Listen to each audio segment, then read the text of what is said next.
Hello, everyone. I would like to welcome everyone who's kind of taking part in this webinar, but also anyone who is watching this webinar. So welcome. Our webinar today is called A Trip Down Memory Lane, Our Pride Memories. So as the kind of title says, we will talk about pride, and we'll talk about kind of what pride means to us all, how's pride impacted our lives, but also kind of like how has it been celebrated throughout the years, how's like Spectra celebrated it, how's Metro celebrated it, but also kind of getting some kind of personal stories. So yeah, before kind of introducing everyone, I would just like to go through a little bit of history about kind of like LGBTQ plus rights and kind of like equality in the UK. So I'll just take a few minutes. So I was kind of beginning with kind of the Stonewall riots in the 1969, which has kind of been seen as the beginning of the LGBTQ movement in America, but I think it's also kind of like influenced the LGBTQ plus movement in the UK. In 1972, the first Pride was held in London and attracted approximately 2,000 participants. We obviously kind of saw the AIDS crisis in the 1980s. In 1988, Thatcher introduced Section 28 of the Local Government Act, which prohibited the promotion of homosexuality. And Stonewall UK was formed in 1988 in response to Section 28 and other kind of barriers to equality. We kind of saw in 2000 the age of consent for same-sex relation between men was lowered to 16. And 2002, equal rights were granted to same-sex couples applying for adoption. In 2003, Section 28 was repealed in England, Wales, and Northern Ireland. Scotland did abolish it earlier in 2000. And 2004, the Civil Partnership Act 2004 was passed, granting civil partnerships in the UK. We also saw kind of the recognition of same-sex couples as legal parents of children in 2008. 2010 saw the Equality Act, which officially adds gender reassignment as a protected characteristics. And a new offence of incitement to homophobic hatred comes into force in the UK. 2011 saw the Department of Health lifting the lifetime ban on gay and bi men donating blood, although they still had to have a 12-month celibacy in place in order for them to kind of donate blood. Further down the line, 2012, the Protection of Freedoms Act is passed in the UK, and explicit reference to homophobic bullying in schools is introduced in the Ofsted's inspection framework in the UK. 2013, so the Marriage Between Same-Sex Couple Act is passed in England and Wales, and the first same-sex wedding in the UK took place in March 2014. In 2015, Stonewall extends its remit to campaign for trans equality, and Ireland votes by a huge majority to legalize same-sex marriage, becoming the first country in the world to do so by referendum. So obviously this is not everything, but it's a little bit of like a brief kind of like history. We're also seeing some kind of things that are coming into place more recently, such as blood donation, which sees so men who have sex with men in long-term relationships will now be able to donate blood, and all blood donors who have had one sexual partner who have been with their sexual partner for more than 3 months will now be able to donate blood regardless of their gender, the gender of their partner, or the type of sex they have. So that's like one of the kind of positive news that we've had recently. So it's just like a little kind of bit of introduction. So now that I've done that, I would like to kind of introduce myself and everyone in the webinar. So my name is Ellen. I work for Metro Charity, and I work as a Southwest London and Bexley Sexual Health Lead. So I would like to maybe go to Richard first. Richard, if you can introduce yourself, what your role is. Hi, thank you, Alan. I'm Richard Eason. I've been an activist in the Richmond LGBT Forum for must be about 15 years. So our community groups started about 2006. And over the years, we've done various different things in Pride, particularly around the Pride Parade in terms of having floats or walking groups in the parade. So I'll chat a bit more about that later on. Thank you, Richard. And if we could go to who's next on my screen, which is Saxon. Hello. Yeah, so I'm Saxon. I'm the LGBT hate crime worker for Metro Charity, and I started working for charity in about 2018. And Luca from Spectra. Hello everyone, I'm Luca. I work at Spectra as a GMI lead. That is a partnership we have to work in HIV prevention and sexual health. And I'm the volunteer manager at Spectra. I've been working in sexual health and with Spectra in the last 5 years. Thank you. And let's go to John. Hi everybody. Yes, my name's John Dukdell and I'm the operations manager at Spectra. So I kind of oversee the operational rollout of contracts such as the ones that are commissioned by Richmond and Wandsworth councils. I'm perhaps the new boy in the room in terms of kind of working in sexual health. I've only been working for Spectra for about 4 years, whereas prior to that I worked in advertising. So yeah, it's a huge career change for me, but one for the better, definitely. Thank you, John. Yeah, I'm quite new as well, having started at Metro last August, but having done kind of quite a lot around sexual health and gender at kind of university and different internships. So yeah, I'm a little bit of a newbie as well. So basically what I thought we'd get kind of straight into is we got a slideshow of some images that we'd like to show from Pride. So basically what we'll do, if we could just get them up, and I think the first kind of images we'll see are from Richard. I think these are you, Richard. So if you just want to go ahead and talk to us a bit about the images. And okay, these are just a few that I picked up from Pride Parade in 2011, where the Richmond LGBT Forum partnered with the London Titans football club, and we had a open top bus in the parade, and various members of the local community sort of dressing up in rainbow colors. I'm trying to remember who the fabulous lady in that picture is. I think hopefully I think she's reasonably well known as a performer on the scenes. I'm hoping somebody else might be able to give a name to her. Yeah, so this was one of these, it's probably one of our easier floats and things for the parade, because it was a case of just dressing it in some flags and things there. We'd had other floats where there'd been a lot of preparation required, and hiring diesel generators and to set around a sound system, all this sort of stuff. Yeah, when you're doing a float, you never really get to enjoy the rest of the day. Is certainly my my memory.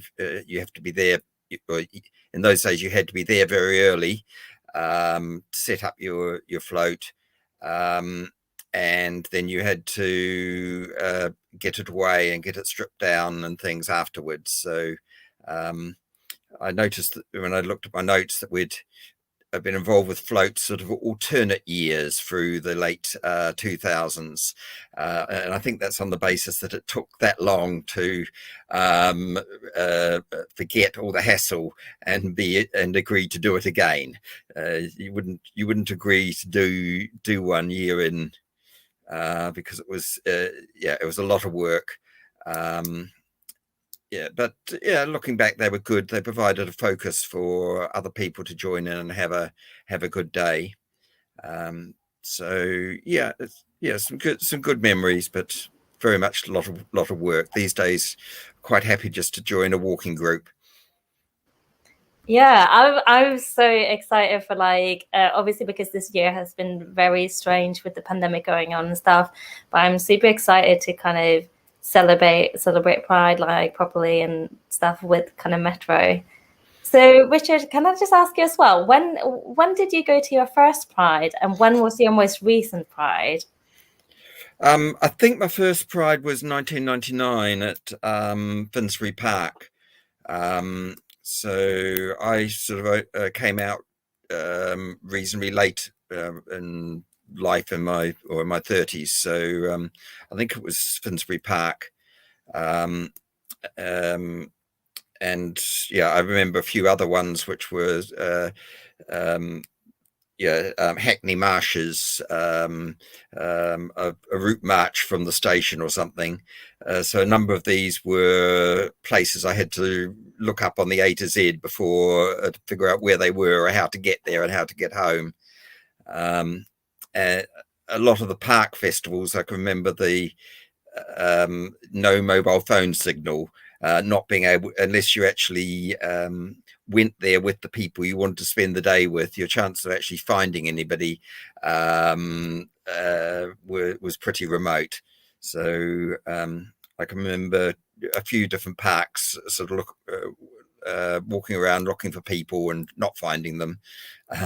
So mixed memories. I think I might have been in. I can't remember whether I did 2019 in a walking group.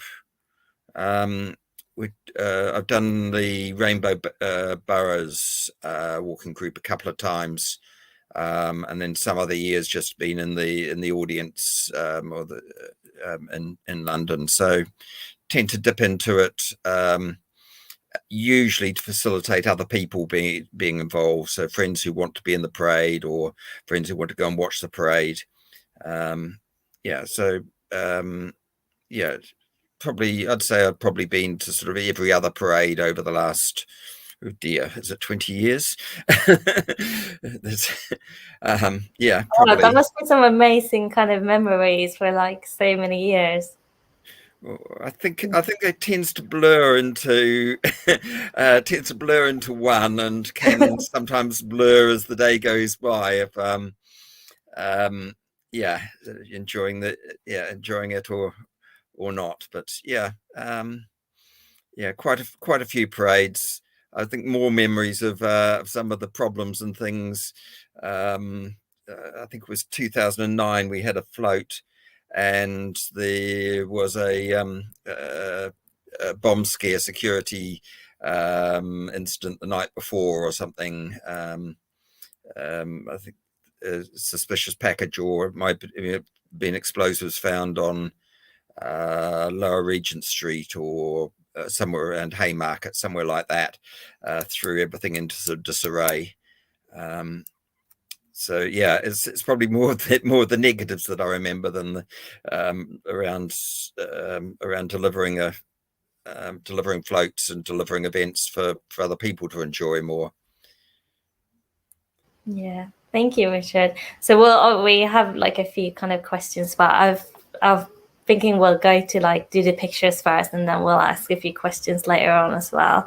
So if we can get the next few pictures up, I think the next ones will be John's. Yeah, John, take the floor. Okay.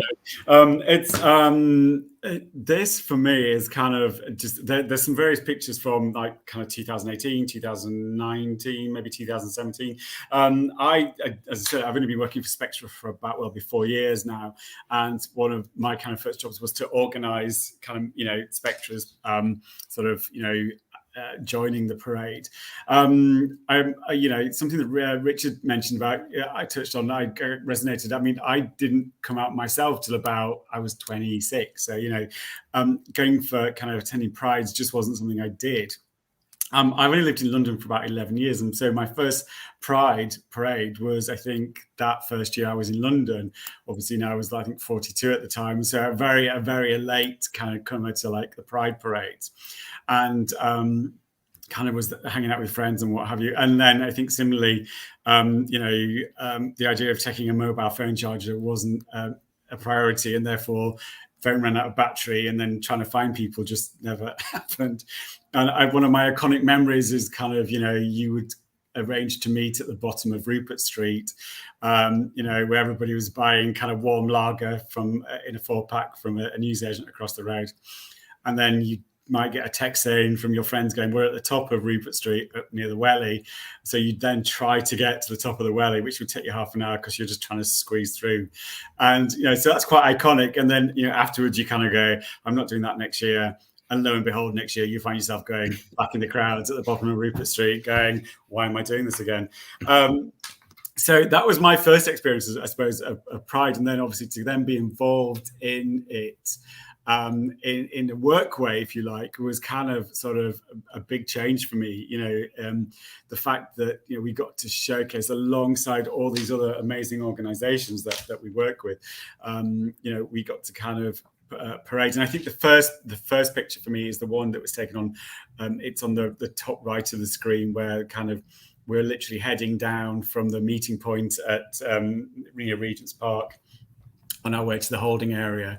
And I remember that was just like an incredibly hot day. And I just got, there was everybody from Spectra. There was loads of friends that wanted to come because we got more tickets. And it was just a really kind of great atmosphere. I remember my housemate who I lived with at the time, she and her boyfriend came, and they just loved it. It was not something that they'd done. And the fact that, they all got to walk down Regent Street towards Haymarket, there is just something quite uplifting about being shouted on by crowds of people. It's just quite electric, I think, and I'm sure Luca will have some comments on this as well, because he was there as well.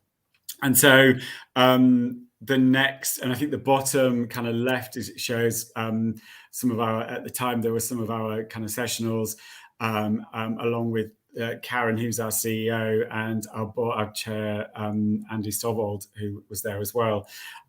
So, we get everybody. It's great. You get the boards, you get the staff, you get the volunteers, you get the sessionals, you get service users as well. So it's just a really great day. And then, so the other two pictures are from 2019 rather. Not 2020. And this, again, was quite an iconic day for us, because this costume was created by one of our former colleagues, Anthony, who, it was part of a project that was funded by Wandsworth Oasis. And part of this was to educate people, predominantly within the Wandsworth area and Richmond areas, about kind of HIV and good sexual health, and with a focus on kind of more young people. And this costume was created as part of a project to kind of do that, and went on a tour of like different schools and sort of outlets around the area to kind of give people more of an awareness. And it was just a really good hook. It was just a really good talking point. And obviously, what better way to showcase that than it being at the head of a parade in our section on Pride Day. And these pictures were kind of used as well in an exhibition at the World Health Organization as well. So afterwards, which went on to win a prize for some of the images. So, I mean, there it showcases how it just attracted a lot of attention, as you can imagine. There was people like, Peter Thatcher wanted to have a picture taken with it, Owen Jones. Yeah, it was just, I don't think we have it on here, but, that image sort of closed a piece of news segment from ITV on that day as well. So it was quite eye-catching, I think, and just kind of really caught people's imagination. You can't see it, but the skirt of the costume is made up of kind of individual kind of red ribbons as well. So, the work that went into it was just amazing. And we have it in our office here now, because obviously it was kind of put into storage when lockdown happened, and the place that it was on show kind of had to close. So we needed to get that back. Yeah, these pictures, I think, for me, and I'll stop talking about it, and Gianluca might have something to just kind of sum up the whole atmosphere of what Pride was about, because you're literally walking down and it's just, I don't know, all the kind of negative things that we have to endure, and the kind of fight for our our colleagues and different communities, and the trans and the non-binary and the kind of gender queer communities. I think it's just a day where everybody comes together and it just has an amazing day. It's just and it's a shame that it only happens one day of the year. I mean, let's face it, it's the last day of Pride, and the focus shouldn't just be for a month, really. But yeah, so Gianluca, I mean, you were there. What are your memories of the days? My memories of the days are quite fun. Yeah, it was. I've been like twice at the Pride with Spectra and I think like the first time I've been on a Pride was with Spectra, because I came out quite late. I come from Sicily, so it's a bit. I've been on the closet for a long time, and so for me, actually, the first Pride was something amazing, something which I was like just feeling like a little kid, like on a playground, and like it's for me as so it means so much, because it's like all the achievement that our community has been reached so far, and how much there is still to do anyway, and how much support we have, like, because when you walk on that parade, you can see everyone like singing with you, trying to grab your hand, and just like having fun, and just like, and that is something amazing. And especially when we were with Gaia, like that was like, I think like just amplified. Everyone wanted to have a picture with us, and I really like this feeling has been like kind of increasing, and is what now kind of is a really good thought in any of my days, because working in sexual health and being very active in our community, like they remind me all the time, like, okay, we achieved so much, there is so much to do, but luckily you can touch how much support we have out there, how much support there are for our communities. And yeah, there are some cases in which that support is probably the opposite, but are getting fewer and fewer and fewer, and that makes me really happy. Yeah, this is what I should just say that actually the Gaia is the name of the costume. That was so for anybody who wonders. So yeah, there we go. Yeah, the costume is absolutely amazing. It looks like it was a really good day. Yeah, I couldn't imagine that. Like, but now when you said it, that the skirt is made of like loads of red ribbons, you can kind of see it, and that's so cool that they've kind of incorporated that into the costume. So, Gianluca, when did you go to your first Pride, and what was your latest Pride? So I went on my first Pride in 2018.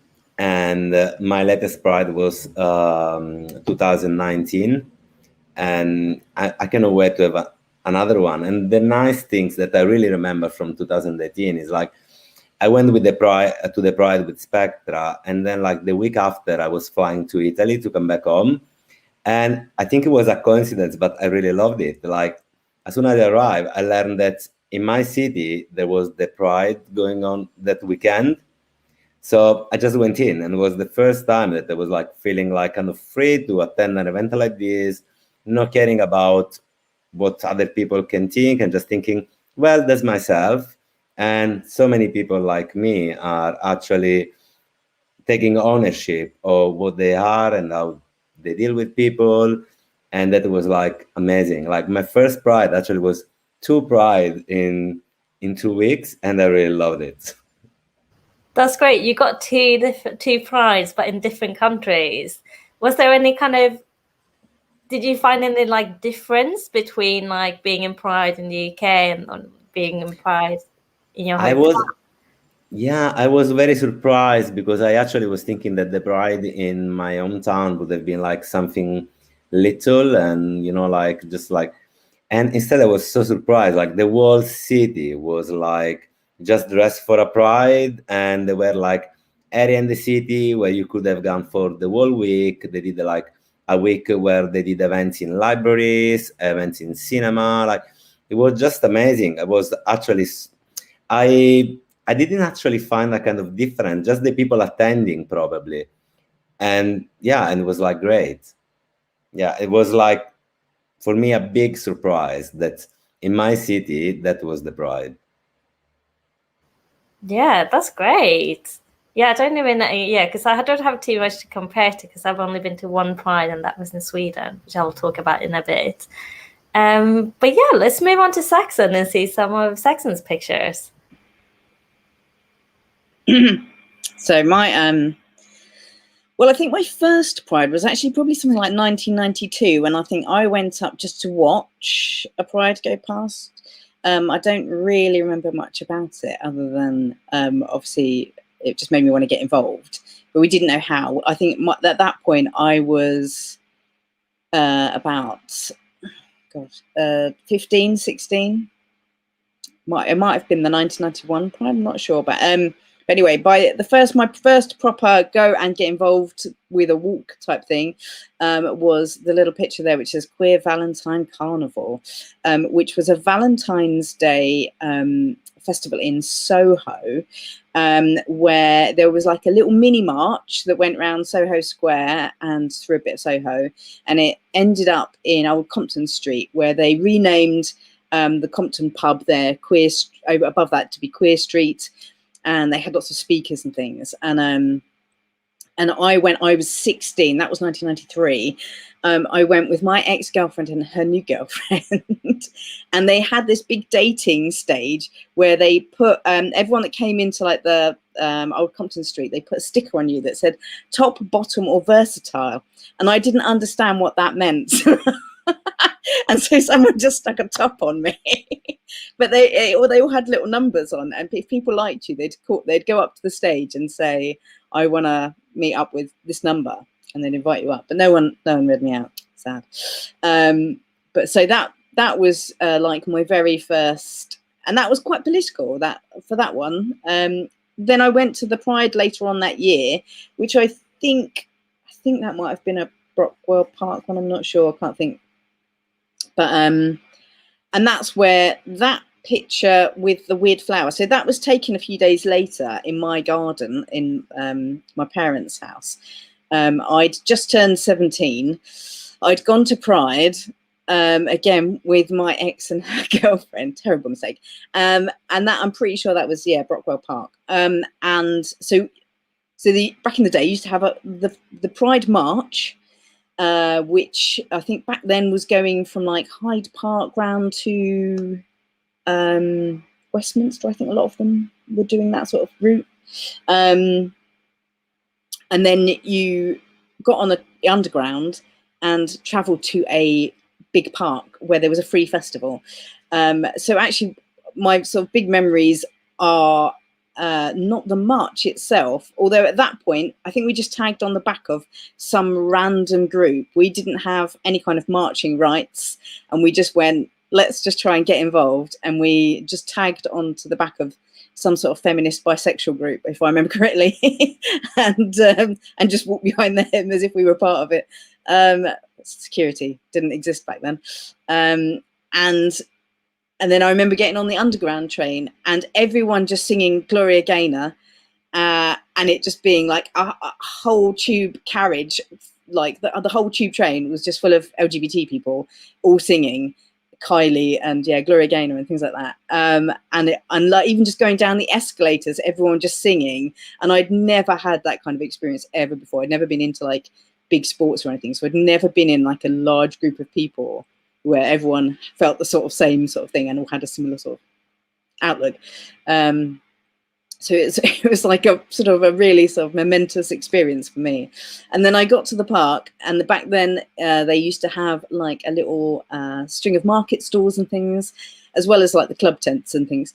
And I used to just like walking around the market stores to see what sort of things you could get, because I was too young to have things like debit cards. It was whatever I could buy in cash, really. So I'd be trying to buy like my first LGBT t-shirt and things like that at these market stalls, being like a proper little baby gay. And I sat down after like already having a little wander around with my friends, I sat down for a bit, and we obviously stayed there for quite a while. I got a bit bored with my ex and her girlfriend necking, and I wandered off. And as I'd wandered off to go and have another look around the market, some girl came up and went, "Oh, what happened to the person that was sitting there in the tie-dye jacket?" And my ex just went, "I was just going for a walk around the market stall." And she went, "Well, I've got to go. Can you give her this flower?" So I came back, and my friend went, "Oh, some girl left this for you." And I was like, "What? Where are they? What did they look like?" And they wouldn't tell me anything about it. They were like, "We didn't pay any attention. We were too busy kissing." So I had this amazing tropical flower that I'd never seen before. And then I had to take it home, and I wasn't out to my parents. So it was all about like having to tell them that I'd been up in town shopping. They didn't know about Pride. We were like, "Please don't watch it on the news." And I had to claim that some man gave it to me, and so my parents took a picture because they were like, "It's the first time you've been chatted up by a bloke." First and last. No, so and then the other picture down there is a few years later. Have I written it down? When I was at university, I think that must have been about 97. Maybe 90. Actually, maybe it's 96. Thinking about it. And we all met as our LGB society back then. We were in discussions as the LGB society whether to have tea in the society at the time. And we all went to Victoria Station, met up there sensibly to then carry on to the park or the march. I think we did actually march that year under the NUS banner, I think, or something. And that was my little LGB society of my university. I don't remember much about the march at all, other than every time I went to a march, I was always just amazed with the amount of leather on show, the lesbians riding motorbikes. There needs to be more of that. And just the go-go boys dancing. I always wanted to wear like gold lame shorts and be like dancing in a pride parade. And I was always gutted that I didn't know people that were into this sort of thing. Even when I joined the police and they let us eventually march, it was literally, we had to proper walk. We weren't allowed to dance or anything in the parade in uniform. I just said, "Can we get like Velcro trousers and just rip them off at some point and have like little like hot pants with like some sort of Met logo?" They didn't go for that. That's very sad. I would love to have seen that. I mean, I love all the different like outfits. Everyone else says that they experienced the cheers in Pride. Actually, when you're in the police marching, we got boos. So we'd have normally either the fire brigade or the ambulance service in front of us or behind us. So you'd hear massive cheers for whoever was in front of you. And then we'd come along and everyone would boo. And it was, I've got to say, it was quite demoralising because I was so proud to be able to even participate in a pride at that point. I would say, yeah, maybe also like as well, like maybe like, because obviously, yeah, the police obviously has some form, like kind of a bit of a reputation. And maybe it's hard for people to see that police officers are also part of the LGBTQ plus movement. And what's even worse is like years later, so then I stopped being in the parade. I had to be an LGBT liaison officer when they existed. And you never got any recognition for being an LGBT police officer trying to assist in like Soho or anything like that. Because people only went up to the attractive boys in their uniforms who weren't gay and plastered them in rainbows and flowers, and that the rest of us who were LGBT got absolutely no recognition and just got all the assaults. So yeah, it wasn't fun. My most recent prides, proper prides, because obviously last year was pandemic pride, wasn't it? Didn't happen. Were with Metro, so I was probably working for them, and I've never been in a parade with Metro. I've only ever been on stalls in Soho Square. And again, it's interesting being on the other side of it. So I'd gone from my youth of being young person talking to people on stalls to now me being on a stall trying to talk to young people. It's different. They don't really want to chat. So yeah, I guess there's better access with the internet these days. But yeah, I'm always a bit sad that I've not done a proper parade. I did do Trans Pride Brighton down in Brighton with Metro, and that definitely felt like the old days of having a free festival in a park. and I would have liked to do a bit more of that. And now it's completely different because I've got children. So if I go to a Pride parade, I need to worry about things like change facilities for toilets and, you know, leaving early because of the babies. And so it's a completely different. I know everyone's like, oh, Pride is a protest. But, you know, for those of us with families, it would be nice to have a few more family areas that we could just sit and have a picnic in. Yeah. And actually, Brighton parades have been a bit more like that. I've taken nephews and stuff down to Brighton Prides and, yeah, tried to make it a bit more of a family feel for them so that they don't just sit there and go, look at all the leather. But, of course they do, because everyone's like, it's the first time I've ever seen them, you know. I have to say, Saxon, your story about how the flower came to be, that was a real sliding doors moment, I imagine. Because, you know, had you not decided to kind of go off for that walk because of your ex-girlfriend necking, who knows what direction life could have. I know, and I think it really soured things, because I think the next Pride I went to, I had those issues where I was trying to meet up with people, they never happened, and it then became like an ongoing problem. And I talked about it in all my diaries about how I'd stopped wanting to go because you never meet up with people. It was a really long day. It's really exhausting. Especially if you're in the marches and stuff. That takes hours. You've got to be there so early and things. And I was just like, oh, I don't know if I want to go. And I just missed years and years worth because I was just like, oh, it's quite demoralising going. And on all my Pride entries in my personal diaries are all like, Pride was a bit crap this year. It was largely because I didn't manage to meet up with anyone. I kept bumping into horrible people that I never wanted to see again, that were all exes or ex-crushes, or people just endlessly rejecting me and things. So, yeah, it left quite a sour taste. So when I sort of, you know, started going again, and as a professional, I felt at least a lot of that organisational side of things was taken care of by someone else.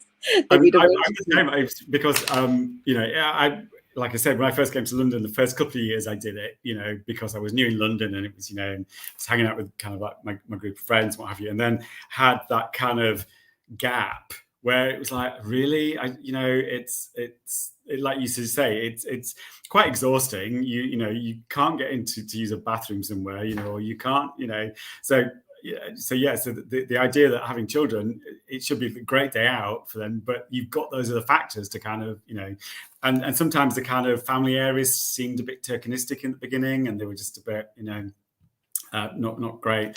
Whereas like yourself now, kind of, you know, 2018, I suppose, you know, were more of a work thing that, you know, didn't have to go, but obviously you wanted to go because it was part of your job kind of thing, have changed. And yeah, kind of last year you sort of missed it. And no matter how much we went into a virtual world, it just couldn't compare to that, you know, that fact that, you know, but I think as well this year, moving onwards, there are going to be a lot more smaller prides, so kind of more community focused on kind of more marginalized communities. I think there is still very much this idea that to some pride is a bit commercialized, and, you know, and there's obviously been, you know, kind of issues and so on and so forth with different prides. But yeah, I think it's, I certainly agree that in some respects you get a real buzz out of the day, but it is exhausting. You know, you're there from like quite early on, so maybe wait 2 hours in the holding area before you set off or something. So yeah. Which is fine if you're next to the drag queen bus or something and you've got like free entertainment. The issue is when you're go boys dancing from Cuba. That's great. You know, it's entertainment while you're stood waiting. But, you know, some years it's not that great, you know. So. Yeah. I mean, if you're like, in terms of the commercialization, I definitely notice the difference between the first one and the end one. And also, you know, just the bands that I got to see initially in those free festivals. You know, I wrote some of them down, and I would never have got a chance to see a lot of those people, and some of them were like stalwarts of the LGBT community, and so I can say, oh yeah, I have seen Jimmy Somerville live actually, and things like that, and Bananarama and Danny Minogue and all, Gina G, all those kind of things. To like my age group, those were that I grew up on those. Like Boy George was an icon. So to have seen Boy George was just like, oh my, you know, it was the be all and end all, you know. It it's just, I sometimes wonder that I left it too late. But, you know, there's that, you know, you kind of, oh, you know, I didn't start to enjoy this till I was like in my early 40s. But, you know, as someone who lived in a small northern town, you know, it just wasn't something that happened. If you were brave enough, you got on a train and came down telling your parents you were going to London to do something different, or you didn't even tell them you were going to London. They didn't know you got a train and back in a day, sort of thing. So, but whereas I think, you know, it's, again, it brings into the fact that London is just one of those amazing cities where if you're fortunate to live in it, and I think at times we all have love-hate relationships in London, you know, there are sort of, you do get to do amazing things like that. And I think, and it wouldn't have, you know, the opportunity to actually walk in the parade wouldn't have happened, I don't think, if it hadn't been for kind of coming into this arena, you know. So, yeah, quite privileged in a way.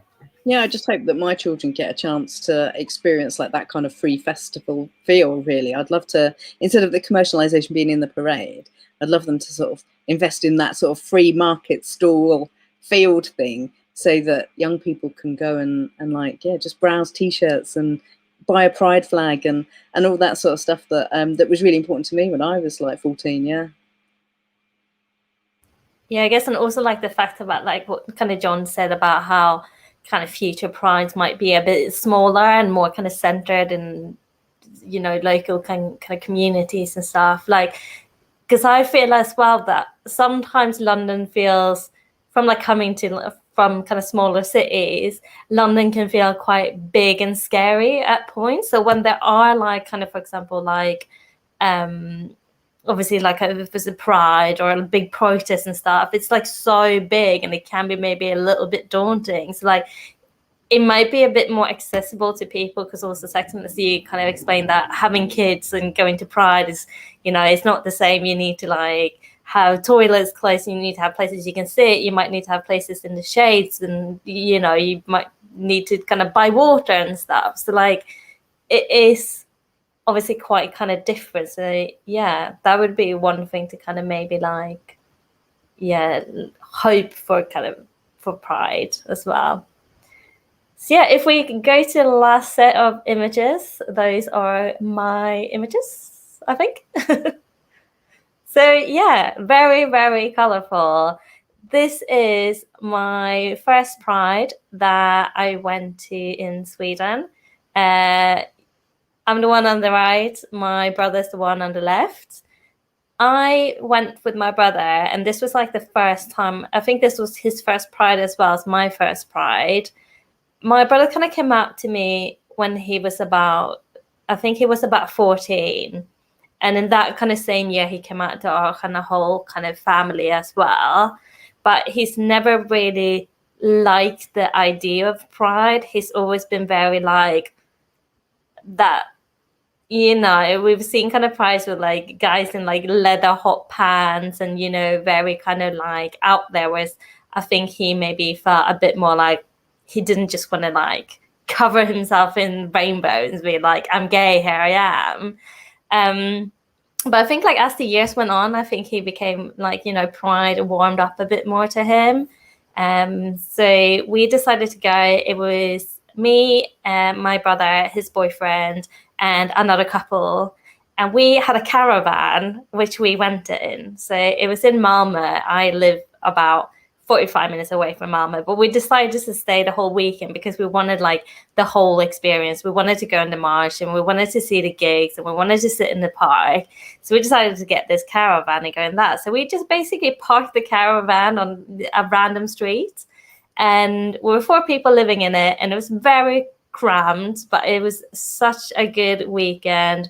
We obviously went to the march, and like we did see, like sit in the like park, and we saw all the shows and stuff. And it was such a kind of like big moment in my life as well, because I think that like I didn't really come out until I was at university. So I was probably about like 24 or something. So kind of going to Pride and being like, and feeling the feeling that you're like accepted, and feeling that you're there with like people that are like you, and that, you know, like it's okay and stuff. Because like coming from a small town as well, so obviously me and my brother grew up in the same small town, it was really hard. We had there was a lot of judgment, we heard a lot of homophobic and biphobic kind of phrases when we were growing up. So it was quite difficult. So I think this was such a a big moment in both our lives, and it was so amazing to be able to share this experience with my brother. I haven't been to Pride since, because I've found it a bit difficult sometimes to kind of who to go with. And yeah, I lived in Norwich before kind of moving to London. So I probably could have gone then, but I was a bit I don't know who to go with. And yeah, obviously I was hoping to go to kind of Pride in London, but the year has been as it has been with the pandemic and everything. But I'm super, super excited to go to Pride in London, both from a personal level, but also as a part of Metro.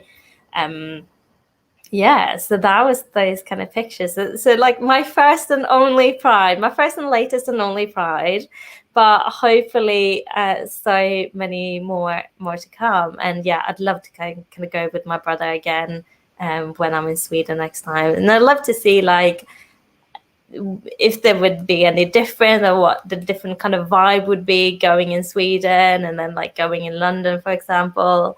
So yeah, really, really excited. I think you've made a very good point about not having people to go with, because this is something that I commented a lot in my diary, that certain years I had no one to go with, and so I didn't go. And I think my tip, if there is anyone out there watching there who's feeling the same thing, is join a group, because a lot of them already do have sign-ups to go and then you are automatically part of a group that are going. Whether that's youth groups, LGBT youth groups, or services that you've used like Spectra or Metro. I think that's really, or little forums. Local forums often get spot. And I agree. I think it's I think life, if I was to look back and think now in my teens, I wouldn't have had the opportunity of where I live, just logistically, because, kind of regional prides just weren't a thing. I mean, Leeds has a great pride now, as does York and surrounding areas in Yorkshire where I lived. Let's face it, as someone who's coming to terms with their sexuality, and who struggles, with like you said, Ellen, the fact that this small town, you were open to homophobic abuse, you were the local puff, all those things just rang in your head. So you did everything you could to sort of kind of counteract that.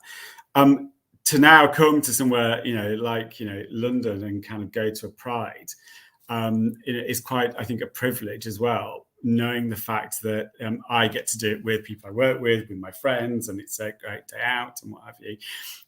But yeah, I think it can be daunting, and I would hate to be that teenager now who struggles and thinks and is stood on the periphery of Regent Street going, I really want to be involved in that. How do I get involved with that?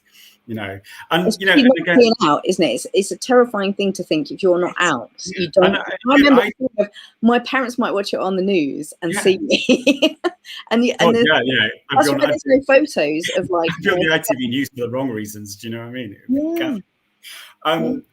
But yeah, and I agree. I think Richard and Gianluca touched on. I was very kind of late, I suppose, in terms of coming out. I didn't come out until I was 26, and then, to be honest, it was no surprise to anybody. It was kind of whatever.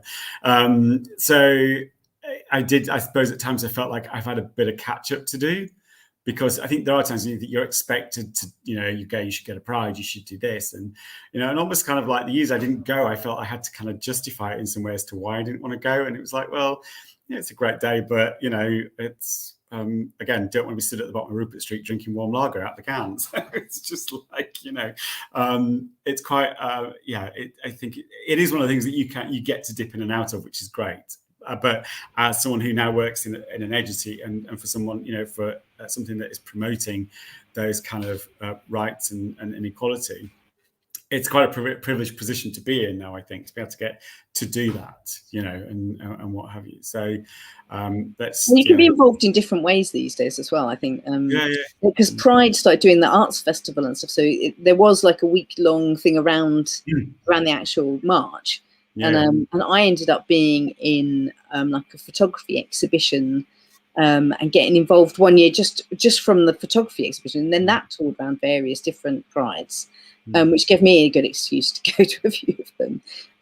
But you know, it's one of those things that I didn't necessarily feel like I had to be in the march then, because I'd been in some other kind of way. Yeah, I think that is a great thing, that there is this almost, if it has been like a festival, if you like. So therefore, it's, you know, it's the kind of culmination of that is the parade or the day, and it's like, well, actually, you know, what's to say going to that is just as equally as important as going to the kind of the build-up things, the concerts, the events that that are put on. So I think it's all down to a personal preference, but it feels quite a privilege at times. So yeah, it's definitely, I feel like super lucky, like working for Metro and kind of knowing that like whenever these events happen, that like Metro will be there and it's easy to just go along. But like it's like obviously quite like, I think that there's probably like a lot of people that want to go to Pride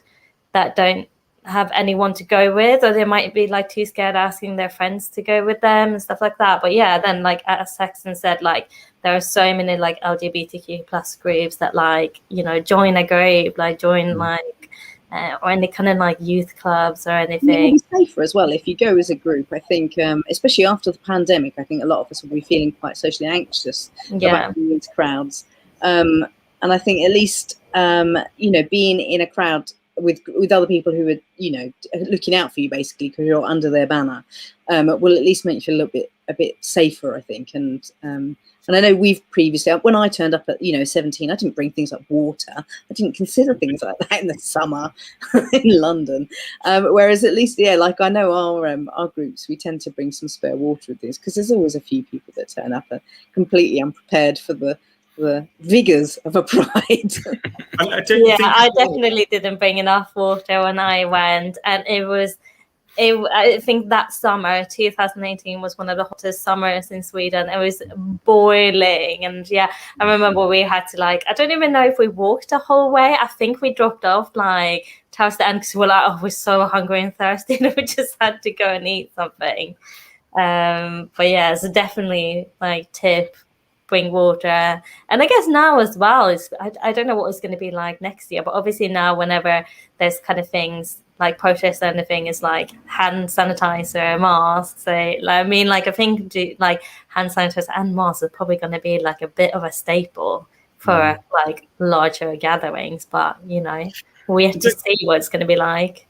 And don't you think as well that as the years have gone on, the fact that everything we sort of rely a lot of things being online, and the kind of the age of the kind of the mobile phone, and what have you, that it perhaps takes away some of that sort of what's the word, like you said, that the unknown, Saxon, like when you went and you or first went and I went, it was like you didn't have the joys of the apps of kind of finding out where people were or pinging them a location or kind of all this kind of stuff. It was all very kind of, that was part of it. It was part of, well, what, if I don't see you for the rest of the day, we'll catch it later, or my phone's died of battery. There was no Vodafone kind of doing. You didn't even take them back then because they were too exactly, and you were trying to dress minimally. That is another reason I think I don't have any pictures, because basically you went with your wallet and your keys, and that was it. You didn't take anything else because nothing else would fit in your jean pockets. It was all about if you're breaking it down in pop stars, you wanted as few clothes on you in the middle of summer as possible. It was all about the aesthetic, wasn't it? It was like no boots, no nothing. It had to look good. But it's like there are some brilliant YouTube videos actually of some of those Pride festivals where they're and I started going to like those spin-off ones like Summer Rights and Purple in the Park and things, and there's some great little footage of people, and it really brought it back to me of what it was like to be like at those things and just see millions of people milling past and just going, oh look, there's a girl, oh there's one I fancy. Oh no, she's in a couple. Oh. because that was my entire Pride experience, was spending hours in a toilet queue and then trying to find my way back somewhere, whether that was to a stage or. And everybody goes, you know, all my friends go, oh, you know, go to Pride, you know, you'll meet somebody there, and you're like going, you're never going to meet anybody there, because it's just everybody's in their own groups, everybody's having fun and what have you. And again, like you might kind of clock eyes with somebody somewhere, and then, you know, you turn a corner and they've gone. It's that sliding doors effect of, if I'd done this, you know, and what have you. But they're a lot more sober these days, I've got to say. Pride's marches and festivals are way more sober, because they, you know, they've really sort of legislated on where you can get your alcohol. I mean, I remember rocking up to those sort of free park ones for just like cases of beer, and everyone just, and like you watch the videos and people are just like glugging cans on the route, and you think, oh, it's not really. One of my enduring memories is that, I don't know if you know, but you get to the bottom of Gianluca, you might know, there's that kind of, you get where Rupert Street Bar is, and there's the road that comes across, and I think it's on the same side as where the yard is. There's a kind of a newsagent's corner shop type thing, and literally it was, the queue to get into that was just round the shop, and literally there was a guy just giving out, he wasn't even kind of sticking it on the shelves, he was just giving out bags of lager, and it was like people were just, and then leaving that shop to go and stand in the mass of, like, you know, near the between the Welly and Rupert Street, and drinking warm lager, and that was it, in between rain showers as well, if it was raining, sort of thing, because the queue to get into any of the bars was just so big, and what have you, you know, and ticketed these days, you know. You know, but it's like, I mean, I do think, you know, I would love to have, you know, perhaps with maybe a sort of hark back to the romantic area of, like, maybe having to, you know, been in London in the 80s, in the kind of start of, you know, of what, when it was kind of perhaps kind of being an official sort of protest towards more of a Pride as we know it, you know, and that whole 80s music genre and stuff like that. I would love to have experienced that. I think that must have been awesome. I imagine, obviously, it tinged with a bit of uncertainty about what was happening with the ongoing kind of, you know, AIDS issues that had started to kind of come out. But yeah, I think it's interesting. So. Yeah, I would like I'm a massive fan of 80s music. I just kind of love, you know, the whole 80s culture, music and everything. So yeah, I would love to like travel back in time. So obviously, I don't know if most of you might have watched The Sin, which is brilliant TV show, but just like the music and everything. After watching The Sin, I thought about it for like weeks after, because it's just such a very kind of heartbreaking but kind of really brilliant TV show. So if anyone hasn't watched it, do watch it. It was awesome. I have to say, I found it kind of resonated, because I think, you know, I was that teenager at that time in that particular scenario. You know, it was just kind of the shock of, you know, who doesn't remember the kind of the crashing tombstones on the adverts. That, I mean, that lives with you for well, ever. It's still iconic now, and you look back now and think of the kind of the fear that was instilled into people, you know, and how things have changed in what, 40 years. You know, it's amazing, really. So yeah, so this leads on quite well to I know that we're due to finish in 1 minute, but I think it's fine if we go over a little bit, because I just have like a question, like a kind of ending question, which is, why do you think we still need Pride, or like why should Pride still be like, you know, celebrated? And yeah, we've already talked a little bit about what you kind of hope for future Prides, but yeah, kind of like what so if you want to answer like why we still need Pride, and maybe if you have any other kind of things, any other hopes for the future that you want to add. And I'm thinking we'll go in kind of order as the screen is, I think. So Richard, if you want to just begin, why do we still need Pride, and any final remarks? I think it's really important that we have Pride in London, because we're a world city, and there's still so many countries which don't have the legal equality that that we have. But even within the UK, there's still discrimination. There's still we don't have social equality. We're still a minority, and people need that visibility. That so we've got a responsibility to the world. We've got a responsibility to our own our own peers and generations that follow, to have something visible. So yeah, it's about being visible. It's about creating something that people can relate can relate to. And yes, it's I like the idea of June being sort of Pride Month, because it gives a focus for activity and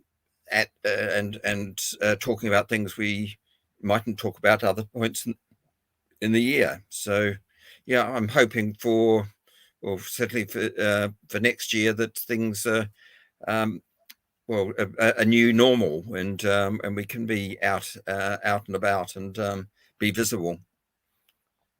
Thanks. Thanks, Richard. Want to go to Saxon?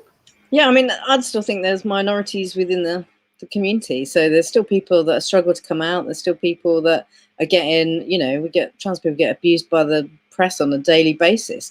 So there's still loads to do in terms of rights and equalities and just acceptance. And I think, even if it's a changing visibility, that you have to have, different, people of colour on that are at the front of the march, the trans people at the front of the march, people who need to be seen, travellers, LGBT travellers, all those kind of people who really struggle to be able to tell their own communities that they're different from what was expected of them in some way. I think that's really important, that those people get that chance, and just to meet other people. I think for a lot of us who have had that experience of being the only gay in the village, that's what you need. You need somewhere to be able to go, and the guarantees that you're not going to be the only gay in the village that day.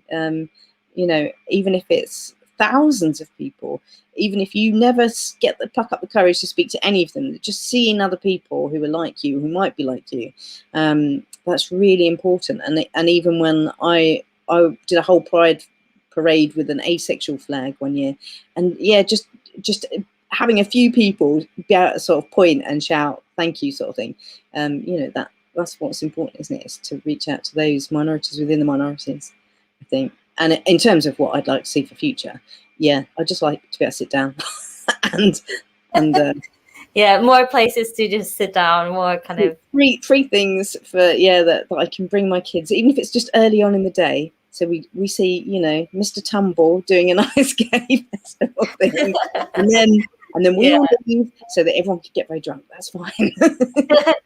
Yeah, that's definitely something, because I feel like there must be like loads of families that want to go to Pride but find it a bit too difficult, and that is not really catered for families. So that young people can get their first binders and their first packers and all that sort of stuff that you can't order into your house because your parents are going to find it. All that, I think that's what you need. Thank you, Saxon. We'll go to Gianluca.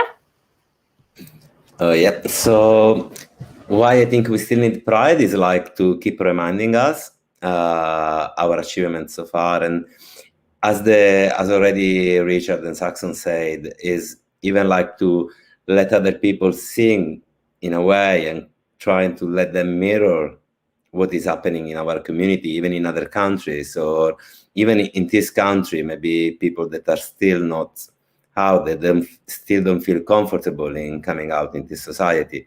I think that's very important. And what I hope for the future, after what we actually have been discussing, I just hope that will be more accessible for everyone. So we will have more and more people attending and celebrating with us. Yeah, and I think this is my point. Thank you. So Thank you. lastly, John. I think, to be honest, everybody's kind of touched on it. I agree with everything that kind of Richard, Saxon, and sort of Gianluca said. I think for me, it's you need it as a reminder. You know, people talk about, oh, you know, Pride Month is, you know, it's kind of a lot of tokenistic kind of from companies and things, and you know, everybody seeks a rainbow on something and that's it. But you know, I mean, I want to remember being in a parade, and a friend of mine saw that Nando's were coming down in the parade, and the slogan on Nando's banner was Nando's a great place to come out to, and he was like, oh my God, you know, that is the epitome of, you know, over commercialization. But my argument was, you know, for some young person who perhaps isn't in London, you know, isn't in, you know, is in a smaller town somewhere, sees the fact that, you know, you've got kind of organizations like that who support LGBT rights and things, you know, they know that if they kind of start working at places like that, they've got their back, they've got, you know, that they're going to kind of not feel like they've got to hide themselves away. I think, you know, that's what you hope, that perhaps younger people, and I'm not just talking like, teens kind of thing, but they don't perhaps have to go through the kind of stuff that I went through. You know, it's kind of, we've come a long way. So hopefully, they don't suffer that sort of, bigotry or homophobia or stuff like that. Stuff that perhaps made us a bit stronger, but they shouldn't have to kind of endure that. I think for the future, Pride, like I said before, I think maybe, and I might get shot down for saying this, there isn't a need for kind of like the huge parades we have. But the idea of taking it back to how kind of Saxon said, you had the smaller parades and you've got the festival type things where, if you want to be that young person, you can go around talking to people, you can go around, different stalls and things, I mean, they have it in Soho Square, but again, it's perhaps a bit intimidating if you're in the heart of Soho and what have you. So, and the fact that, like we've said, the kind of minorities within a minority, need the bigger voices. So the likes of that, the T and the non-binary and so on and so forth, kind of, BAME cultures, that perhaps they need their turn at the front, so to speak. So yes, so that's me. So I'm sorry, we've gone over a bit. So there we go. Yeah, no worries. Thank you everyone for your answers and stuff. Now I agree with all of it. Definitely still kind of need Pride, because like obviously we've achieved a lot, but we still have like a long way to go to like make it a bit more inclusive for like the minority of the minority. And also, like, even though we might kind of think that like we are in a space that's very inclusive and very open, there's still like a lot of kind of homophobia and biphobia, transphobia, for example, going on. And it might just be like, maybe not like where we are that we maybe kind of experience, but, just go down the street and it'll be a lot more prevalent. Also, like, as I said, coming from a small town, it's still so prevalent. Still really important that we do kind of continue with Pride. Yeah, I've just looked at some of the comments, like some Mark Healy's just put, surely there's room for both large Pride in London event, but also a series of borough-based Pride events. I think that's right. I think, we could do everything. The fact that, like the work that Richard, does for like the, in kind of like areas like Richmond, like Wandsworth do and so on and so forth, I think, you need people like that championing things on a local basis. Because, again, not everybody thinks on the bigger picture. It's kind of, London's great, but is London the be all and end all? No, it's not. Smaller places like perhaps Richmond have more of a significance. So, I would love a combination of both. I mean, we can keep the big Pride, but for some people that find it a bit more accessible going to a smaller Pride, like I feel like I would find it more like a little bit better going to like a smaller event, because it's it's not this kind of big, daunting kind of situation. And also a smaller event, you might be a bit more comfortable going like alone or going with like a couple of friends. And especially in a post-pandemic world, COVID is going to be one of those things that tinges every kind of conversation for years to come. And so therefore, smaller means perhaps a bit more safer, means a bit more kind of builds people's confidence to then start going to the bigger things. Yeah, exactly. No worries. Yeah, so like I feel like we could probably talk about Pride forever, as with our kind of many other webinars. We could probably keep talking all day. So I just wanted to thank everyone. So thank you to everyone who's like participated in the webinar, and thank you to everyone who's been watching. Thank you to the comms team at Metro that have been doing the the back end of the events. Thank you. And also thank you to Richmond and Wandsworth Council that has helped plan this event. Yeah, big shout out to Julian for helping with that. Shout out to Julian specifically. He's been helping out with all our events. So yeah, it's been great chatting about our Pride memories, and we obviously have many more to come. So yeah, thank you everyone. Bye.